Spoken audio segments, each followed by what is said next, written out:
एक ओंकार सतनाम करता पुरख निरभौ निर्वैर अकाल मूरत अजूनी सैभंग गुरप्रसाद जप आद सच जुगाद सच है भी सच नानक होसी भी सच। वाहिगुरु जी का खालसा वाहिगुरु जी की फतेह। Dear students, in this video I will be covering bills of exchange chapter. Bills of exchange is a negotiable instrument. Negotiable instrument, जितने भी नेगोशिएबल इंस्ट्रूमेंट्स हमारे देश में है, they are covered under the negotiable instrument act 1881। अब bills of exchange होता क्या basically, ज़रा मतलब ध्यान से देखिएगा। इस पूरे चैप्टर में सामान उधारी पे ही बेचा जाएगा, उधारी पे ही खरीदा जाएगा। तो होता क्या, जैसे इसमें तीन, एक ड्रॉयर होता है, सामान उधारी ते वेचन वाला इज कॉल्ड ड्रॉयर, समान उधारी ते खरीदन वाला इज ड्रॉई। देखो जी, ड्रॉयर ने सामान ड्रॉई को उधारी पे बेचा। नाउ अगर तो इसको ट्रस्ट है इस पे तो चलो काम चल जाएगा, पर अगर ड्रॉयर को इस पे ट्रस्ट नहीं है कि ये पैसा वापस करेगा कि नहीं, तो क्या करता है ड्रॉयर, एक कागज़ बनाता है जिसे बिल्स ऑफ एक्सचेंज कहते हैं। कागज़ पे लिखा क्या जाता है, अगर पंजाब में तो पंजाबी में ही लिखा जाता है। मैं ड्रॉई, ड्रॉई का नाम लिखा होगा, मैं ड्रॉई वचन करदा कि ड्रॉयर ਨੂੰ 3 ਮਹੀਨਿਆਂ ਬਾਅਦ ਜਾਂ 4 ਮਹੀਨਿਆਂ ਬਾਅਦ, ਕੁਝ ਵੀ ਜੋ ਵੀ ਟਰਮਸ ਐਂਡ ਕੰਡੀਸ਼ਨ ਹੋਣਗੀਆਂ, 3 ਮਹੀਨਿਆਂ ਬਾਅਦ ਜਾਂ 4 ਮਹੀਨਿਆਂ ਬਾਅਦ ਜਾਂ 5 ਮਹੀਨਿਆਂ ਬਾਅਦ, ਜੋ ਟਰਮਸ ਇਹਨਾਂ ਦੇ ਵਿੱਚ ਡਿਸਾਈਡ ਹੋਣਗੀਆਂ, ड्रॉयर ਨੂੰ ਪੈਸੇ ਦੇਣ ਦਾ ਵਚਨ ਕਰਦਾ। ਅਗਰ ਮੈਂ ਪੈਸਾ ਦੇਣ 'ਚ ਅਸਮਰੱਥ ਰਵਾਂਗਾ ਤਾਂ ਮੇਰੇ ਤੇ ਕੋਈ ਵੀ ਕਾਨੂੰਨਨ ਕਾਰਵਾਈ ਕੀਤੀ ਜਾ ਸਕਦੀ ਹੈ ड्रॉयर ਵੱਲੋਂ। ਮੀਨਸ ड्रॉयर ਮੀਨਸ ਇੱਕ ਬਿੱਲ ਬਣਾਉਂਦਾ ਜਿਹਨੂੰ ਬਿੱਲ ਆਫ ਐਕਸਚੇਂਜ ਕਹਿੰਦੇ ਆ। ਬਿੱਲ ਉਹ ਵਾਲਾ ਬਿੱਲ ਨਹੀਂ ਹੈ ਕਿ ਜਿਹਦੇ ਨਾਲ ਵਾਰੰਟੀ ਗਾਰੰਟੀ ਮਿਲਦੀ ਹੈ, ਦੈਟਸ ਨਾਟ ਦ ਬਿੱਲ। ਇਹ ਬਿੱਲ ਆਫ ਐਕਸਚੇਂਜ ਹੈ। ਬਿੱਲ ਤੇ ਇਨਵੋਇਸ, ਬਿੱਲ ਕੱਲਾ bill is invoice, means bill of exchange word ਹੈ। ਬਿੱਲ ਆਫ ਐਕਸਚੇਂਜ ਕੀ ਹੈ, ਇੱਕ ਲਿਖਤੀ ਸਮਝੌਤਾ ਹੈ ਇੱਕ ਤਰ੍ਹਾਂ ਦੇ ਨਾਲ, ਕਿ ਕਾਗਜ਼ ਦੇ ਵਿੱਚ ਲਿਖੇਗਾ, ड्रॉयर ਲਿਖਵਾਏਗਾ, ਮੀਨਸ ਨੋਟਰੀ ਤੋਂ ਜਾ ਕੇ ड्रॉयर ਲਿਖਵਾਏਗਾ, ਨੋਟਰੀ ਚੀਜ਼ ਟੈਸਟ ਕਰਵਾਏਗਾ, ड्रॉयर ਲਿਖਵਾਏਗਾ, ਇਹਦੇ ਬਿਹਾਫ ਤੇ ਲਿਖਵਾਏਗਾ ਕਿ ਲਿਖੇਗਾ ਕਿ ਮੈਂ ड्रॉई ਵਚਨ ਕਰਦਾ ਹਾਂ ਕਿ ड्रॉयर ਨੂੰ 3 ਮਹੀਨਿਆਂ ਬਾਅਦ ਪੈਸੇ ਦੇ ਦੇਵਾਂਗਾ। ਅਗਰ ਮੈਂ ਦੇਣ 'ਚ ਇਨਕੈਪੇਬਲ ਰਹਿਣਾ ਵਾ ਤਾਂ ਕਾਨੂੰਨਨ ਕਾਰਵਾਈ ਮੇਰੇ ਤੇ ਕੀਤੀ ਜਾ ਸਕਦੀ ਹੈ। ਮੀਨਸ ਇਹਨੇ ਲਿਖਵਾ ਲਿਆ, ਤੇ ਸਾਈਨ ਕੌਣ ਕਰੇਗਾ ਉਸ ਕਾਗਜ਼ ਉੱਤੇ, ड्रॉई ਸਾਈਨ ਕਰੇਗਾ। ਫਿਰ ड्रॉई ਸਾਈਨ ਕਰ ਲੇਗਾ, ਫਿਰ ड्रॉयर ਉਹ ਕਾਗਜ਼ ਵਾਪਸ ਲੈ ਲੇਗਾ ਜਸਟ ਆਪਣੇ ਮਨ ਦੀ ਸਿਕਿਉਰਿਟੀ ਦੇ ਲਈ। ਸੋ ਸਮਾਨ ਉਧਾਰੀ ਤੇ ਵੇਚਿਆ ਜਾਂਦਾ। ਕੌਣ ਵੇਚਦਾ ਉਧਾਰੀ ਤੇ ਵੇਚਣ ਵਾਲਾ ਇਜ਼ ड्रॉयर, ਖਰੀਦਣ ਵਾਲਾ ਇਜ਼ ड्रॉई। ਹੁਣ ਜੇ ਤਾਂ ड्रॉयर ਨੂੰ ਵਿਸ਼ਵਾਸ ਹੈਗਾ ड्रॉई ਤੇ ਤਾਂ ਕੋਈ ਬਿੱਲ ਆਫ ਐਕਸਚੇਂਜ ਦੀ ਲੋੜ ਨਹੀਂ ਹੈ। ਜੇ ਵਿਸ਼ਵਾਸ ਨਹੀਂ ਹੈ ਤਾਂ ड्रॉयर ਇੱਕ ਅਸ਼ਟਾਮ, ਜਿਹਨੂੰ ਕਹਿੰਦੇ ਕੰਟਰੈਕਟ, ਲਿਖਵਾਏਗਾ ਪੰਜਾਬੀ 'ਚ। ਪੰਜਾਬ ਹੈ ਤਾਂ ਪੰਜਾਬੀ 'ਚ ਜਾਂ ਇੰਗਲਿਸ਼ 'ਚ।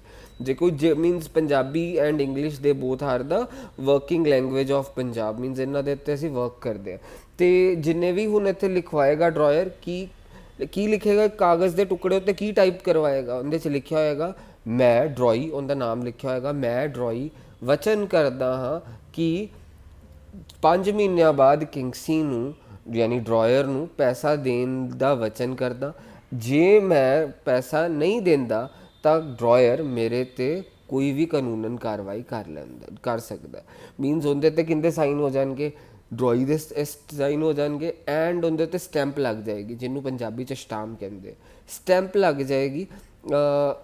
ਸਟੈਂਪ ਦੇ ਨਾਲ ਕੀ ਹੋਏਗਾ ਕਿ ਮੀਨਸ ਜਿੱਦਾਂ 25 ਰੁਪਏ ਵਾਲੀ ਸਟੈਂਪ, 10 ਰੁਪਏ ਵਾਲੀ ਸਟੈਂਪ, ਕੋਈ ਵੀ ਸਟੈਂਪ ਲੱਗ ਜਾਏਗੀ, ਅਤੇ ਫਿਰ ਸਾਈਨ ਕਰਵਾ ਕੇ ड्रॉयर ਇਹਦੇ ਤੋਂ ਕਾਗਜ਼ 'ਤੇ ਸਾਈਨ ਕਰਵਾ ਕੇ ਆਪਣੇ ਕੋਲ ਰੱਖ ਲਏਗਾ।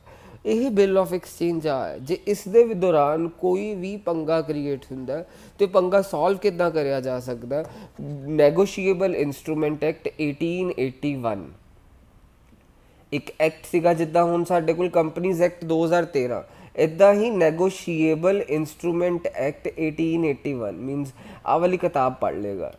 ਇਹਦੇ ਵਿੱਚ ਸਾਰੀਆਂ ਧਾਰਾਵਾਂ ਲਿਖੀਆਂ ਨੇ ਜਿਹਦੇ ਅਕੋਰਡਿੰਗਲੀ ਸਾਰਾ ਮੈਟਰ ਸੌਟ ਆਊਟ ਹੋ ਜਾਏਗਾ। So Negotiable Instrument Act 1881 will be taken into consideration while resolving the conflicts arised between dryer and ड्रॉई. If any conflict arise between dryer and ड्रॉई, then they both refer to the act called Negotiable Instrument Act 1881. So now we are going to discuss various journal entries. अच्छा, एक dryer तो ड्रॉई दो basic parties है, एक endorsee भी आ जाता है। सो अब एंडोर्सी कौन होता है, ध्यान से देखिएगा। मीन्स ड्रॉयर समान उधारी ते बेचण वाला, ड्रॉई समान उधारी ते खरीदण वाला। ड्रॉयर, ड्रॉई एंड तीसरा एंडोर्सी हुंदा।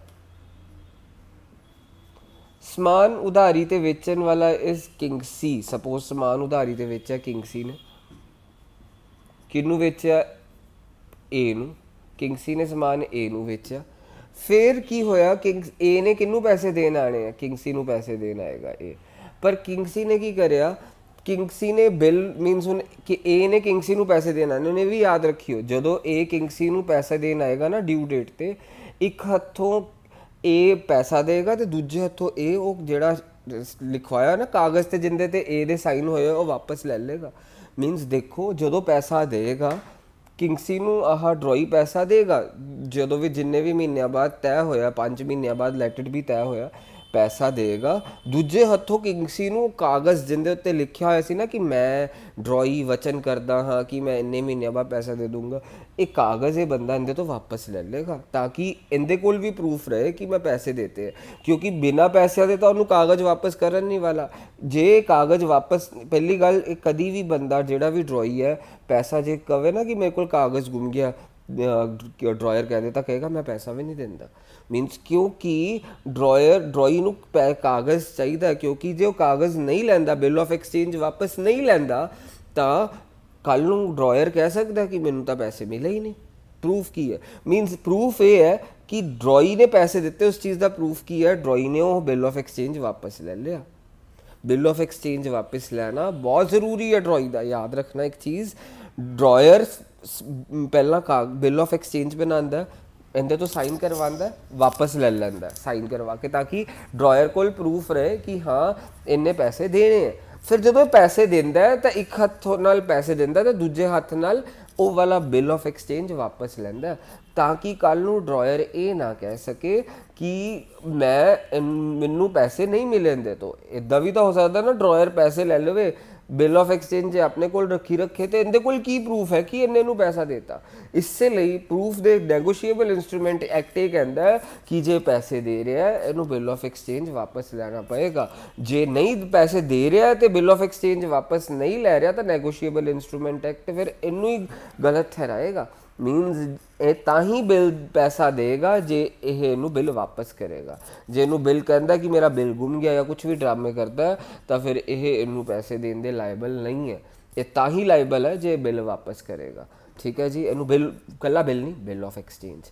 कला बिल तो इनवॉइस हो जाता है, bill of exchange. Bill of exchange तुहानू फिर याद करा रहा, पंजाबी दे विच ड्रॉई लिखदा है कि मैं ड्रॉई ए अपना नाम लिखता है, मैं ड्रॉई मीनस लिखवांदा ड्रॉयर है, मीनस जो भी टाइपिंग करवांदा ना जाके नोटरी दे विच वो ड्रॉयर करांदा है, पर टाइप की करवांदा है, मैं ड्रॉई ए वचन करदा हाँ कि 3 महीनों बाद ड्रॉयर नू पैसा वापस करांगा, जे मैं नहीं करता तो मेरे तो कोई भी कानूनन कार्रवाई कर सकता। मीनस यह लिखवांदा है, इंदे तो साइन करवांदा है, स्टैंप लवांदा है, जी स्टाम कचहरी स्टाम होंदी है, फिर ये वापस रख लैंदा। तो जदों 5 महीने बाद या जो भी टाइम डिसाइड होया इनू पैसे देन जाएगा तो एक हथों दी पैसे लेगा तो दूजे हथों इनू बिल देना पैना वापस। बिल नहीं, बिल ऑफ एक्सचेंज।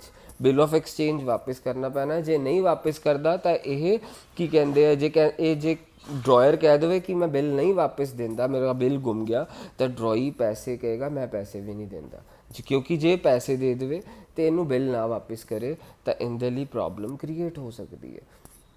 सो साडे कोल ड्रॉई तो एंडोरसी। हुण एंडोरसी पार्टी की है, ध्यान नाल देखियो। देखो जी, किंगसी ने बी नू पैसे देने सीगे। सपोज किंगसी ने समान वेचा ए नू, ए ने 5 महीनों बाद पैसे देने, तो किंगसी ने बी नू वैसे ही पैसे देने सी कर, यानी किंगसी की पार्टी सी, किंगसी का इनके सिर ते कर मीनस किंगसी के उत्ते करजा सीगा ये। तो हुण ये मीनस बहुत परेशान कर रहा सी किंगसी नू।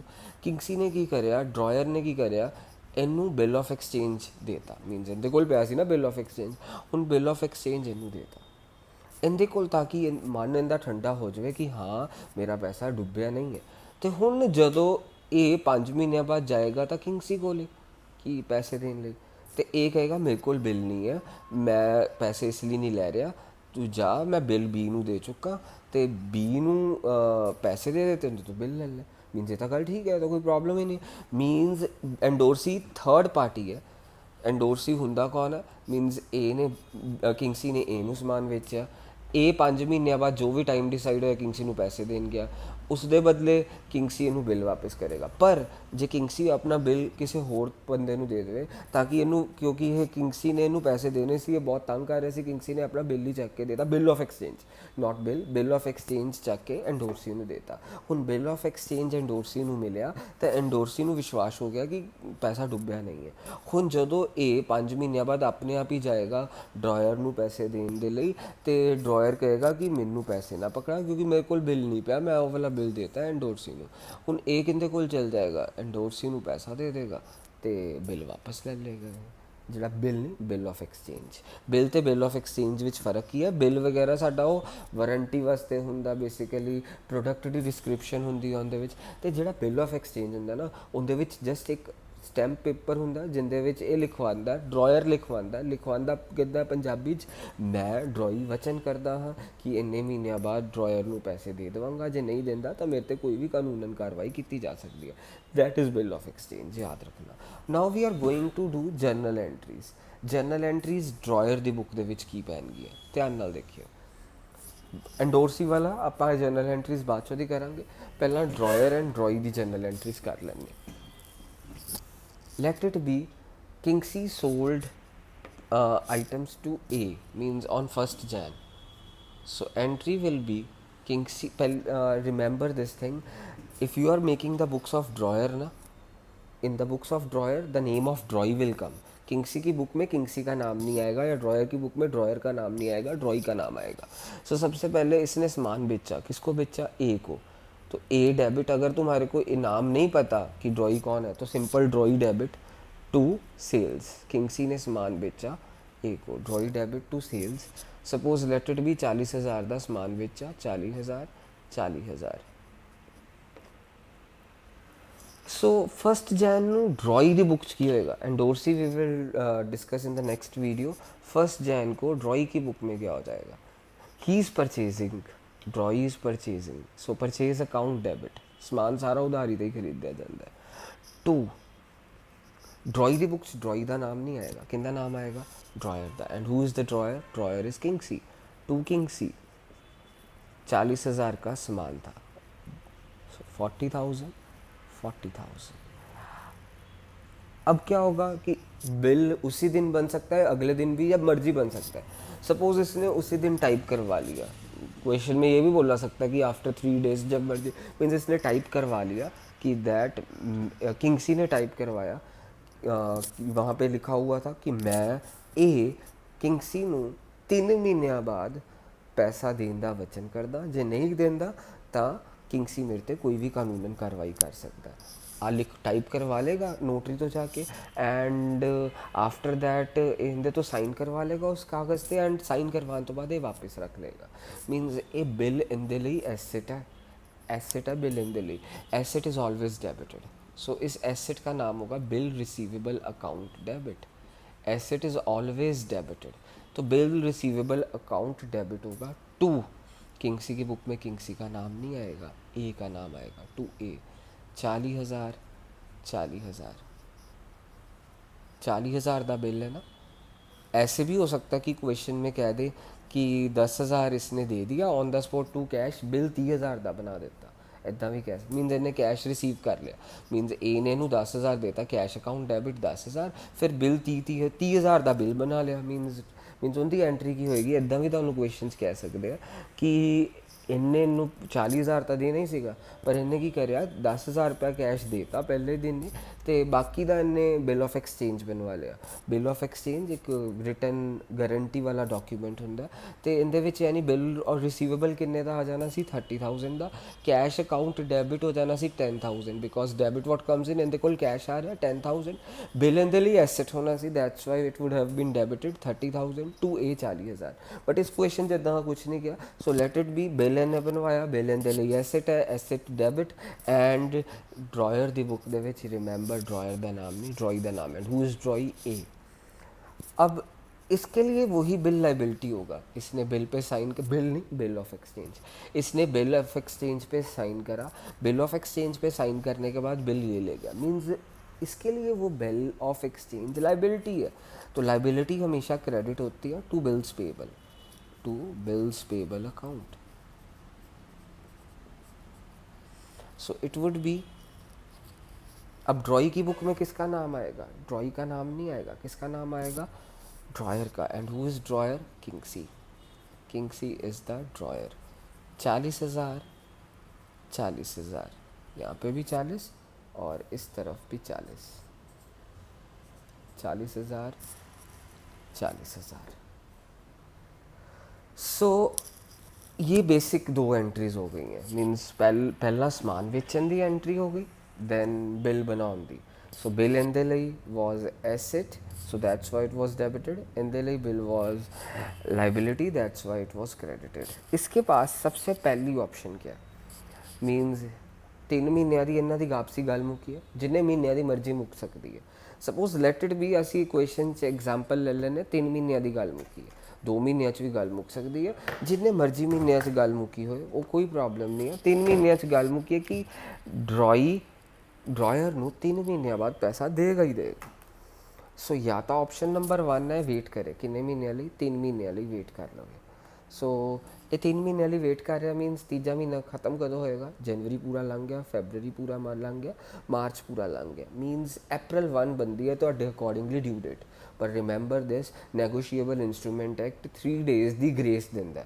ਮੀਨਸ ਤੁਹਾਡੇ ਅਕੋਰਡਿੰਗਲੀ ਡਿਊ ਡੇਟ ਬਣ ਰਹੀ ਹੈ, ਜਨਵਰੀ ਪੂਰਾ ਲੰਘ ਗਿਆ, ਫੈਬਰਰੀ ਪੂਰਾ ਲੰਘ ਗਿਆ, ਮਾਰਚ ਪੂਰਾ ਲੰਘ ਗਿਆ, ਬਟ ਨੈਗੋਸ਼ੀਏਬਲ ਇੰਸਟਰੂਮੈਂਟ ਐਕਟ ਕਿੰਨੇ ਦਿਨਾਂ ਦੀ ਗ੍ਰੇਸ ਦਿੰਦੀ ਹੈ? 3 ਡੇਜ਼ ਦੀ ਦਿੰਦੀ ਹੈ। ਮੀਨਸ April 1 ਤੁਹਾਡੇ ਦਿਮਾਗ ਕਹਿੰਦਾ ਸੀ April 1, ਜੋ ਵੀ ਤੁਹਾਡਾ ਦਿਮਾਗ ਕਹਿੰਦਾ ਉਹਦੇ 'ਚ 3 ਪਲੱਸ ਕਰ ਦਿਓ। April 1 ਤੁਹਾਡਾ ਦਿਮਾਗ ਕਹਿ ਰਿਹਾ ਤਾਂ ਤੁਹਾਡੀ 3 ਪਲੱਸ ਦਿਮਾਗ 'ਚ ਕਰਤਾ, ਤਾਂ ਤੁਹਾਡੇ ਕੋਲ ਇੱਥੇ ਕੀ ਹੋ ਗਿਆ? April 4। April 4 ਨੂੰ ਇਹ ਤੁਹਾਨੂੰ ਪੈਸਾ ਦੇ ਦੇਗਾ, ਮੀਨਸ ਇਹਦੇ ਕੋਲ ਕੈਸ਼ ਆ ਜਾਏਗਾ, ਕੈਸ਼ ਅਕਾਊਂਟ ਡੈਬਿਟ ਟੂ। ਇਹਦੇ ਲਈ ਪਹਿਲਾਂ ਬਿਲ ਐਸੈਟ ਸੀ, ਹੁਣ ਕੀ ਉਹ ਮੀਨਸ ਉਹ ਐਸੈਟ ਖਤਮ ਹੋ ਗਿਆ। ਮੀਨਸ ਇੱਕ ਹੱਥੋਂ ਹੀ ਕੈਸ਼ ਲਏਗਾ, ਦੂਜੇ ਹੱਥੋਂ ਵਾਲਾ ਜਿਹੜਾ ਕਾਗਜ਼ ਦਾ ਬਿਲ ਆਫ ਐਕਸਚੇਂਜ ਉਹਨੂੰ ਦੇ ਦੇਗਾ। ਮੀਨਸ ਉਹ ਬਿਲ ਆਫ ਐਕਸਚੇਂਜ ਇਹਦੇ ਹੱਥੋਂ ਜਾ ਰਿਹਾ। ਮੀਨਸ ਪਹਿਲਾਂ ਉਹ ਐਸੈਟ ਸੀਗਾ, ਹੁਣ ਉਹ ਐਸੈਟ ਖਤਮ ਹੋ ਗਿਆ। ਜਦੋਂ ਐਸੈਟ ਬਣਿਆ ਸੀਗਾ ਤਾਂ ਡੈਬਿਟ ਹੋਇਆ ਸੀ, ਐਸੈਟ ਖਤਮ ਹੋ ਗਿਆ ਤਾਂ ਕ੍ਰੈਡਿਟ ਹੋ ਗਿਆ। To bill receivable account. 40,000 ਇਹਨੂੰ ਮਿਲ ਗਿਆ, 40,000, 40,000। this was the first option in the hand of this person। and in the entry ਕੀ ਹੋਏਗੀ? April 4 ਨੂੰ, ਧਿਆਨ ਨਾਲ ਦੇਖਣਾ, means April 4 ਨੂੰ ਇਹ ਬੰਦਾ ਪੈਸਾ ਦੇ ਦੇਗਾ। ਸੋ ਐਂਟਰੀ ਵਿਲ ਬੀ, ਇਹਦੇ ਹੱਥੋਂ ਕੈਸ਼ ਜਾ ਰਿਹਾ, ड्रॉई ਦੇ ਹੱਥੋਂ ਤਾਂ ਕੈਸ਼ ਜਾ ਰਿਹਾ, ਟੂ ਕੈਸ਼।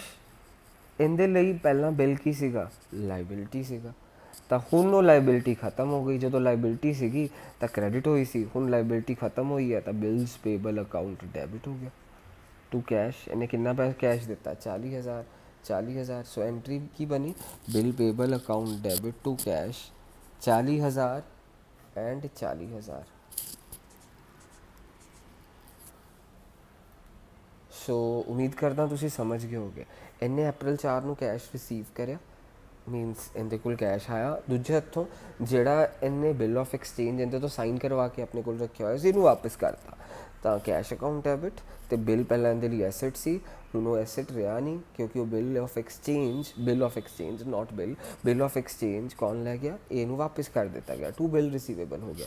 ਇਹਨੇ April 4 ਨੂੰ ਪੈਸਾ ਦਿੱਤਾ, ਟੂ ਕੈਸ਼ ਹੋ ਗਿਆ, ਕ੍ਰੈਡਿਟ ਵਾਟ ਗੋਜ਼ ਆਊਟ। ਇਹਦੇ ਲਈ ਬਿਲ ਪਹਿਲਾਂ ਲਾਇਬਿਲਿਟੀ ਸੀਗਾ, ਤੇ ਪਹਿਲਾਂ ਲਾਇਬਿਲਿਟੀ ਸੀ ਤਾਂ ਪਹਿਲਾਂ ਕ੍ਰੈਡਿਟ ਹੋਇਆ, ਹੁਣ ਉਹ ਲਾਇਬਿਲਿਟੀ ਉਤਰ ਗਈ ਕਿਉਂਕਿ ਇਹਨੇ ਕੈਸ਼ ਦੇਤਾ, ਤਾਂ ਇਸ ਲਈ ਉਹ ਡੈਬਿਟ ਹੋ ਗਈ। So now we are coming with the second option. Means इसके पास फर्स्ट ऑप्शन क्या थी?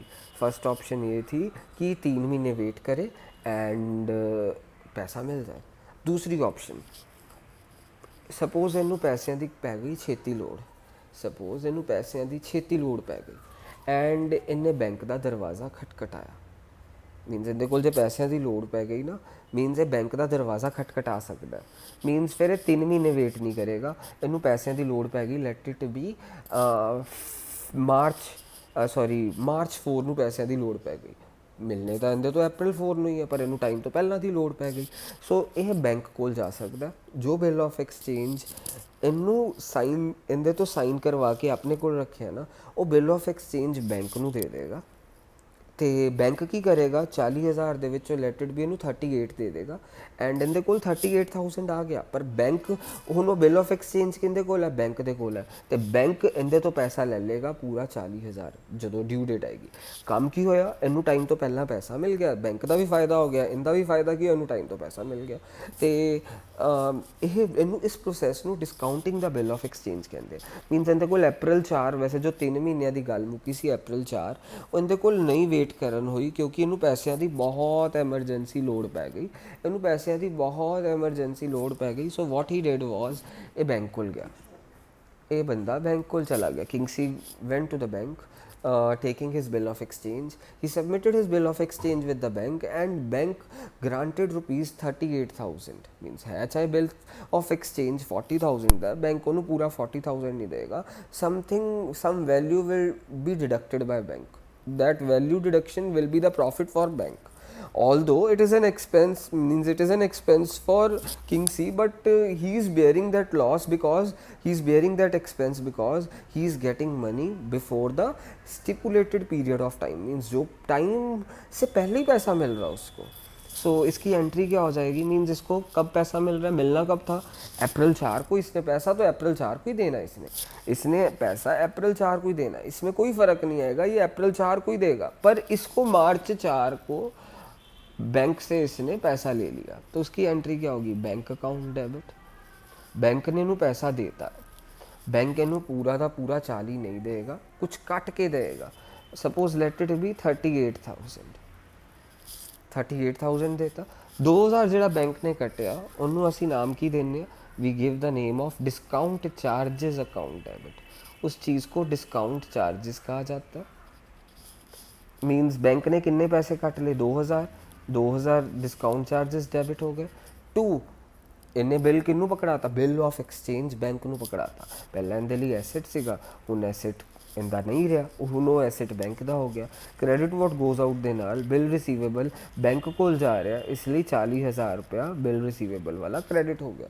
होगा कि हुण इन्हें 4 अप्रैल नू ही पैसा देना है एंड ये पैसा किनू दे देगा, यह पैसा बैंक नू देगा हुण, क्योंकि बिल बैंक तो वापस ले लेगा, bill of exchange not bill of exchange bank तो वापस ले लेगा एंड उस ते बैंक नू पैसा दे देगा। सो इन्हें 4 अप्रैल नू ही पैसा देना, पर इनू टाइम तो पहला बैंक तो पैसा मिल गया, बैंक ने भी अपना फ़ायदा रखना सी, इसलिए बैंक ने इनू 38 दिता। तो जदों टाइम आएगा बैंक की करेगा, ड्रॉई तो पैसा ले लेगा, 40 लेगा बैंक का 2,000 का फ़ायदा हो गया। तो किंगसी लिए 2,000 का नुकसान हो गया, यानी ड्रॉयर लिए नुकसान हो गया एंड दैट नुकसान इज़ कॉल्ड डिस्काउंट चार्जिस। इनू डिस्काउंट पूरे प्रोसैस नू discounting the bill of exchange भी किया जाता है।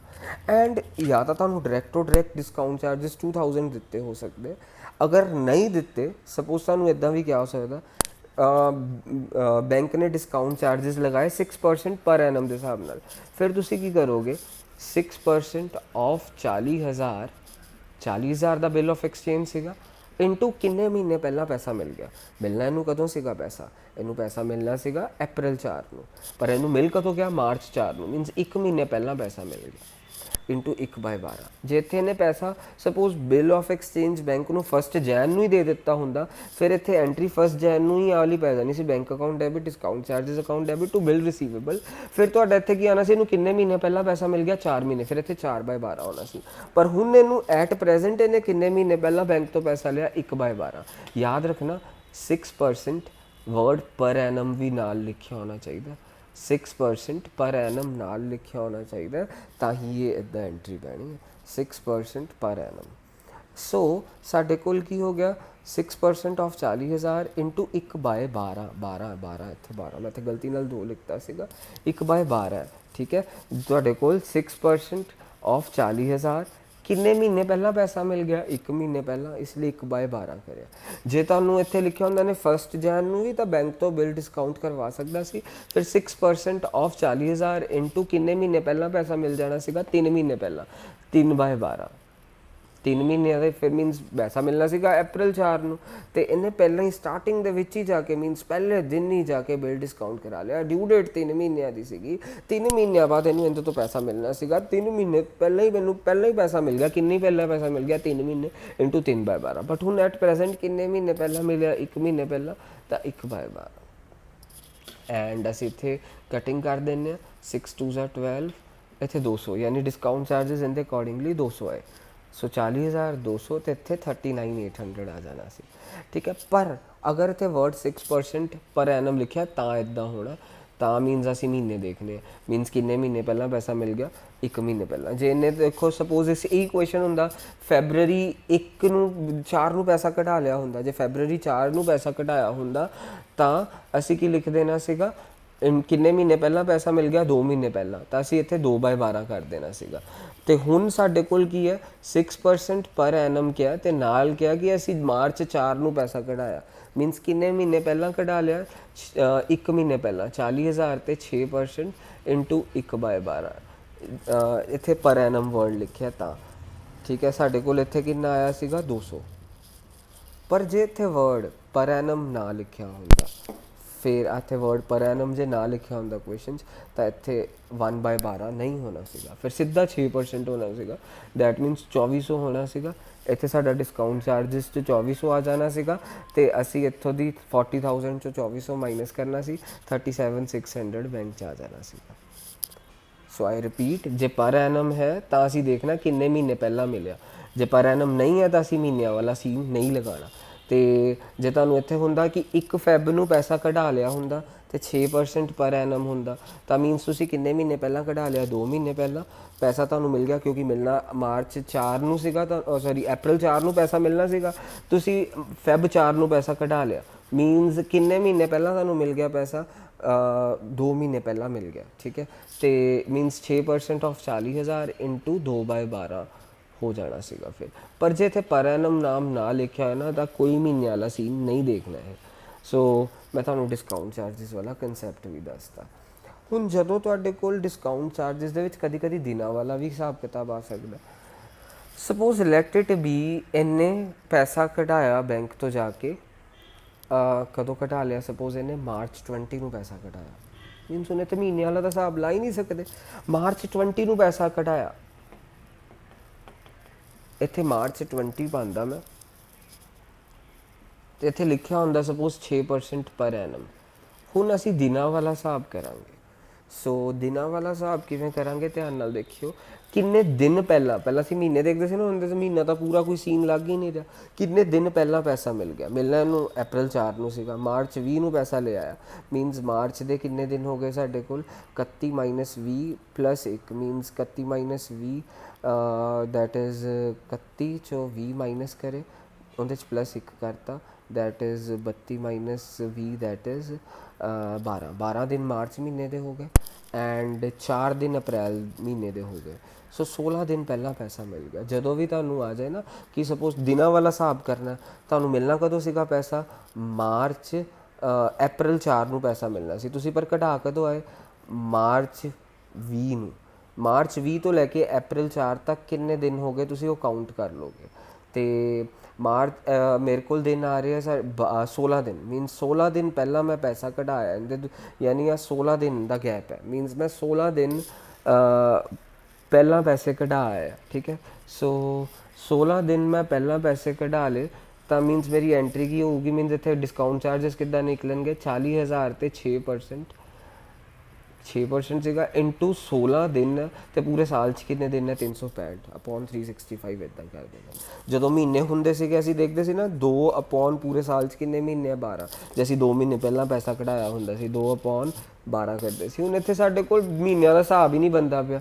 ਮਾਰਚ 20 ਨੂੰ ਪੈਸਾ ਕਢਾਇਆ, ਅਪ੍ਰੈਲ 4 ਨੂੰ ਪੈਸਾ ਮਿਲਣਾ ਸੀਗਾ, ਅਸੀਂ ਕੀ ਕਰਿਆ ਫਿਰ ਕੁਐਸਚਨ ਦੇ ਅਕੋਰਡਿੰਗਲੀ ਦਿਨ ਗਿਣੇ, ਇਹਨਾਂ ਦੇ ਦੌਰਾਨ ਦਿਨ ਗਿਣੇ ਆ 16 ਦਿਨ, ਮੀਨਸ 40,000 ਤੇ 6% ਇੰਟੂ 16/365 ਕਰ ਦਿੱਤਾ ਮੇਰੇ ਬੱਚੋਂ। ਸੋ ਨਾਓ ਡਿਸਕਾਊਂਟਿੰਗ ਦਾ ਬਿੱਲ ਆਫ ਐਕਸਚੇਂਜ ਵਾਲਾ ਸੀਨ ਹੋ ਗਿਆ, ਮੀਨਸ ਡਿਸਕਾਊਂਟ ਚਾਰजेस ਕਿਵੇਂ ਕੱਢਣੇ ਮੈਂ ਤੁਹਾਨੂੰ ਉਹ ਦੱਸਦੇ ਚੰਗੀ ਤਰ੍ਹਾਂ। ਸੋ ਨਾਓ ਵੀ ਆਰ ਪ੍ਰੋਸੀਡਿੰਗ ਕਿ ਪਹਿਲੀ ਆਪਸ਼ਨ ਕੀ ਸੀ, 3 ਮਹੀਨੇ ਵੇਟ ਕਰੇ, ਦੂਸਰੀ ਆਪਸ਼ਨ ਕੀ ਸੀ, ਇਹਨੂੰ ਪੈਸਿਆਂ ਦੀ ਲੋੜ ਪੈ ਗਈ ਸੀ, ਇਹਨੇ ਬੈਂਕ ਬਿੱਲ ਤੋਂ ਡਿਸਕਾਊਂਟ ਕਰਵਾ ਲਿਆ।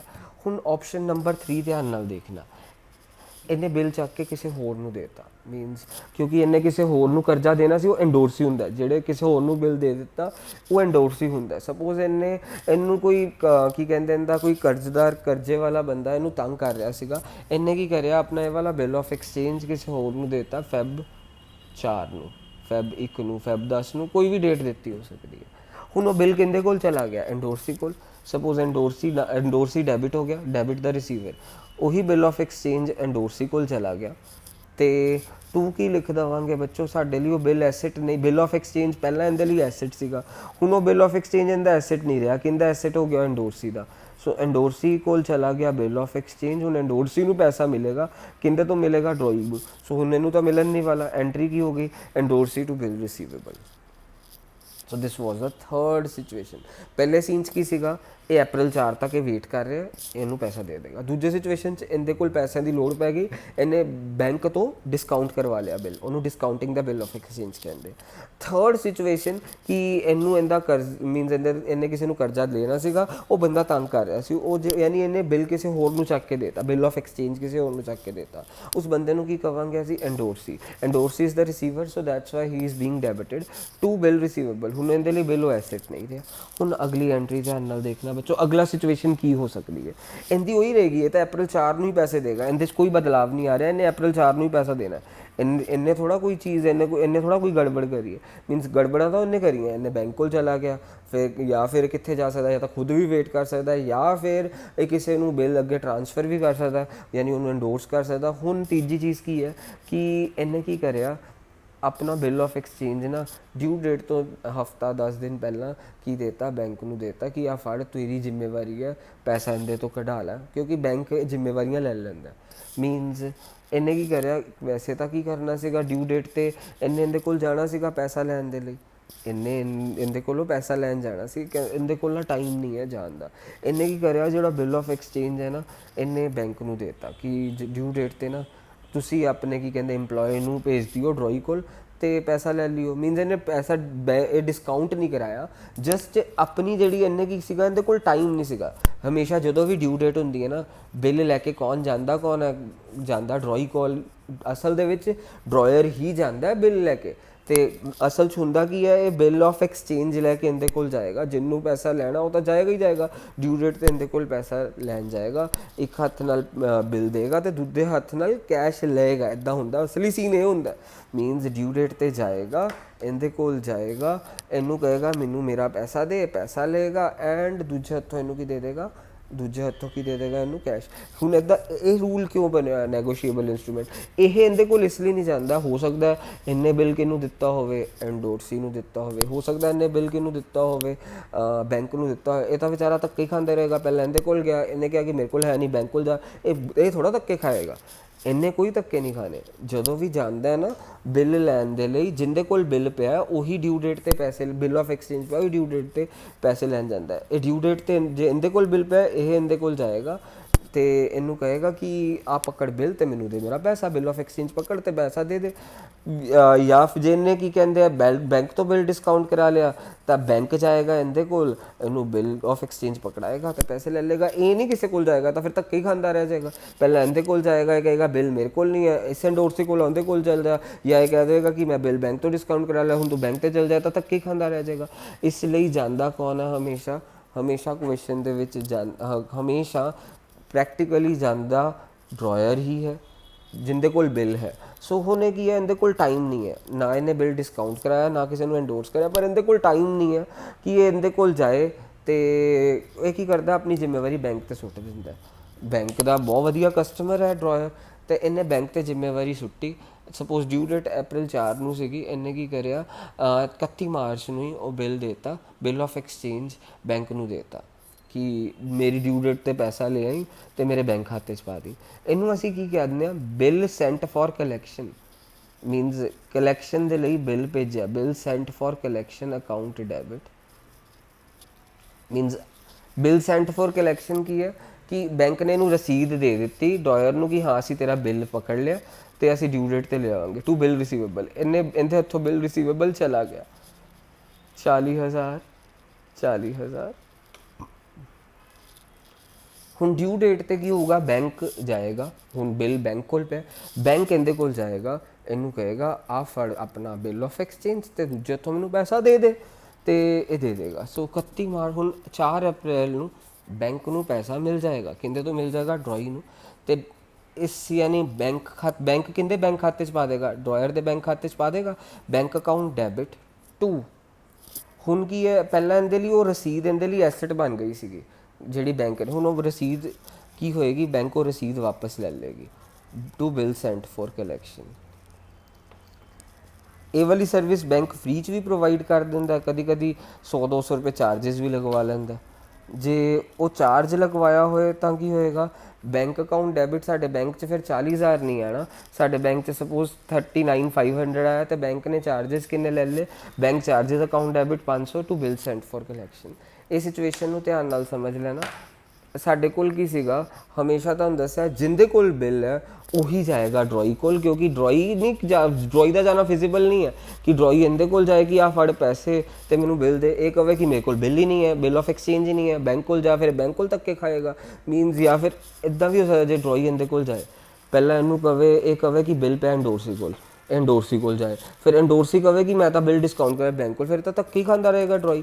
ਇਸ ਲਈ ਰੂਲ ਹੈ ਨੈਗੋਸ਼ੀਏਬਲ ਇੰਸਟਰੂਮੈਂਟ ਐਕਟ ਇਹ ਕਹਿੰਦਾ ਕਿ ਡਰੋਈ ਨਹੀਂ ਕਿਸੇ ਕੋਲੋਂ ਕਿਸੇ ਨੂੰ ਪੈਸੇ ਦੇਣ ਨਹੀਂ ਜਾਏਗਾ, ਜਿੰਦੇ ਕੋਲ ਬਿੱਲ ਆ ਉਹੀ ਪੈਸਾ ਲੈਣ ਜਾਏਗਾ, ਜਿੰਦੇ ਕੋਲ ਬਿੱਲ ਹੈ ਇਹ ਚਲੇ ਜਾਏਗਾ ਇਹਦੇ ਕੋਲ, ਜੇ ਬੈਂਕ ਕੋਲ ਪਿਆ ਬੈਂਕ ਚਲੇ ਜਾਏਗਾ, ਜੇ ਐਂਡੋਰਸੀ ਕੋਲ ਪਿਆ ਤਾਂ ਐਂਡੋਰਸੀ ਚਲੇ ਜਾਏਗਾ, ਇਹ ਪੈਸਾ ਦੇ ਦੇਗਾ ਤੇ ਦੂਜੇ ਹੱਥੋਂ ਆਪਣਾ ਬਿੱਲ ਆਫ ਐਕਸਚੇਂਜ ਵਾਪਸ ਲੈ ਲੇਗਾ। ਇਹ ਰੂਲ ਹੁੰਦਾ।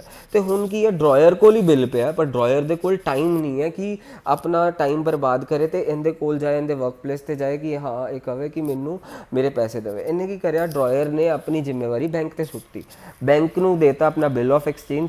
ਤਾਂ ਬਿੱਲ ਆਫ ਐਕਸਚੇਂਜ ਜਦੋਂ ਇਹਦਾ ਹੁੰਦਾ ਤਾਂ ਡੈਬਿਟ ਹੁੰਦਾ, ਹੁਣ ਇਹਦਾ ਨਹੀਂ ਰਿਹਾ ਤਾਂ ਬਿੱਲ ਆਫ ਐਕਸਚੇਂਜ ਯਾਨੀ ਬਿੱਲ ਰਿਸੀਵੇਬਲ ਕ੍ਰੈਡਿਟ ਹੋ ਗਿਆ ਤੇ ਬੈਂਕ ਨੇ ਉਹਦੇ ਬਦਲੇ ਨੂੰ ਰਸੀਦ ਦੇਤੀ। ਉਹ ਰਸੀਦ ਇਹਦੇ ਲਈ ਐਸਟ ਹੋ ਗਿਆ, ਰਸੀਦ ਦਾ ਨਾਮ ਕੀ ਹੋ ਗਿਆ, bill sent for collection, account debit 40,000। ਠੀਕ ਹੈ, 40,000 ਲਿਖਤਾ। ਹੁਣ ਬੈਂਕ ਕੀ ਕਰੇਗਾ, ਡਿਊ ਡੇਟ ਤੇ ਜਾਏਗਾ, ਬਿੱਲ ਪਕੜਾਏਗਾ, ਇਹਨੂੰ ਬਿੱਲ ਆਫ ਐਕਸਚੇਂਜ ਡਰੋਈ ਨੂੰ ਤਾਂ ਪੈਸਾ ਲੈ ਲੇਗਾ, ਪੈਸਾ ਕਿੰਦੇ ਬੈਂਕ ਖਾਤੇ 'ਚ ਆ ਜਾਏਗਾ, ਡਰਾਇਰ ਦੇ ਬੈਂਕ ਅਕਾਊਂਟ ਡੈਬਿਟ। ਹੁਣ ਕੀ ਹੋਏਗਾ, ਪਹਿਲਾਂ bill of sent for collection ਇਹਦੇ ਲਈ ਉਹ ਰਸੀਦ ਐਸਟ ਸੀਗਾ, ਹੁਣ ਉਹ ਐਸਟ ਰਿਹਾ ਹੀ ਨਹੀਂ ਕਿਉਂਕਿ ਇਹਦੇ ਬੈਂਕ ਖਾਤੇ 'ਚ ਪੈਸਾ ਹੀ ਆ ਗਿਆ, ਤਾਂ ਹੁਣ ਉਹਦੇ ਲਈ ਐਸਟ ਨਹੀਂ ਰਿਹਾ, to bill sent for collection ਹੋ ਗਿਆ। ਜਦੋਂ ਐਸਟ ਬਣਦਾ ਤਾਂ ਡੈਬਿਟ ਹੁੰਦਾ, ਜਦੋਂ ਖਤਮ ਹੋ ਜਾਂਦਾ ਤਾਂ ਕ੍ਰੈਡਿਟ ਹੋ ਜਾਂਦਾ। ਇਹ ਬੈਂਕ ਵੈਸੇ ਸਰਵਿਸਿਜ਼ ਜ਼ਿਆਦਾਤਰ ਫ੍ਰੀ 'ਚ ਹੀ ਦਿੰਦੀ ਹੈ, ਜੇ ਕਦੀ ਬਾਈ ਚਾਂਸ ਚਾਰजेस ਲੈ ਵੀ ਲਵੇ, ਸਪੋਜ਼ 500 ਦੇ ਚਾਰजेस ਲੈ ਲੇ ਤਾਂ ਅਸੀਂ ਕੀ ਲਿਖਾਂਗੇ, ਬੈਂਕ ਅਕਾਊਂਟ ਡੈਬਿਟ, ਫਿਰ bank charges account debit 500 to bill sent for collection. Bill sent for collection 'ਚ 40,000 ਹੀ ਆਏਗਾ, ਬੈਂਕ ਚਾਰजेस 'ਚ 500 ਆਏਗਾ ਤੇ ਬੈਂਕ ਅਕਾਊਂਟ ਡੈਬਿਟ 'ਚ ਕਿੰਨਾ ਆਏਗਾ, 39,500। ਸੋ ਇਹ ਸਾਰੇ ਸਿਚੁਏਸ਼ਨ ਸੀਗੇ, ਵੇਰੀਅਸ ਸਿਚੁਏਸ਼ਨਸ ਜਿਹੜੀਆਂ ਡਰੋਈ ਦੇ ਕੋਲ ਤੇ ਡਰਾਇਰ ਦੇ ਕੋਲ ਹੈਗੀਆਂ। ਤੇ ਜਿਹੜਾ ਡਰੋਈ ਹੁੰਦਾ ਉਹ ਉਹਦੇ ਸਿਚੁਏਸ਼ਨ 'ਚ ਕੋਈ ਫਰਕ ਨਹੀਂ ਰਹਿੰਦਾ, ਉਹਨੇ April 4 ਨੂੰ ਹੀ ਪੈਸੇ ਦੇਣੇ ਤੇ ਉਹਨੇ April 4 ਨੂੰ ਹੀ ਦੇਣੇ ਆ, ਉਹ ਨਹੀਂ ਟਾਈਮ ਤੋਂ ਪਹਿਲਾਂ ਕੁਝ ਕਰੇਗਾ। ਇਹਨੇ April 4 ਨੂੰ ਹੀ ਪੈਸੇ ਦੇਣੇ ਆ ਤਾਂ ਉਦੋਂ entry bill payable to cash ਹੋਏਗੀ। ਉਹਦੇ ਕੋਲ ਵੱਖ-ਵੱਖ ਆਪਸ਼ਨਸ ਨੇ, ਜਾਂ ਤਾਂ ਖੁਦ ਵੇਟ ਕਰ ਲਵੇ, ਜਾਂ ਬੈਂਕ ਤੋਂ ਡਿਸਕਾਊਂਟ ਕਰਵਾ ਲਵੇ, ਜਾਂ ਕਿਸੇ ਨੂੰ ਬਿੱਲ ਅੱਗੇ ਪਾਸ ਔਨ ਕਰ ਦੇਵੇ, ਜਾਂ ਫਿਰ ਬੈਂਕ ਨੂੰ ਭੇਜ ਦੇਵੇ ਫॉर ਕਲੈਕਸ਼ਨ ਦੇ ਲਈ। ਇਹਦੇ ਕੋਲ 4 ਆਪਸ਼ਨਸ ਨੇ basically. So I have covered all the 4 options. So thanks a lot students. Next video में हम कवर करेंगे dishonour of bill of exchange. ये हमारा भी जस्ट ऑनर हो गया, मींस टाइम पे इसने पैसा दे दिया, काम ख़त्म हो गया। अब कभी ये मुकर जाएगा तो वो डिसऑनर हो जाएगा bill, and that topic will be discussed in the next video.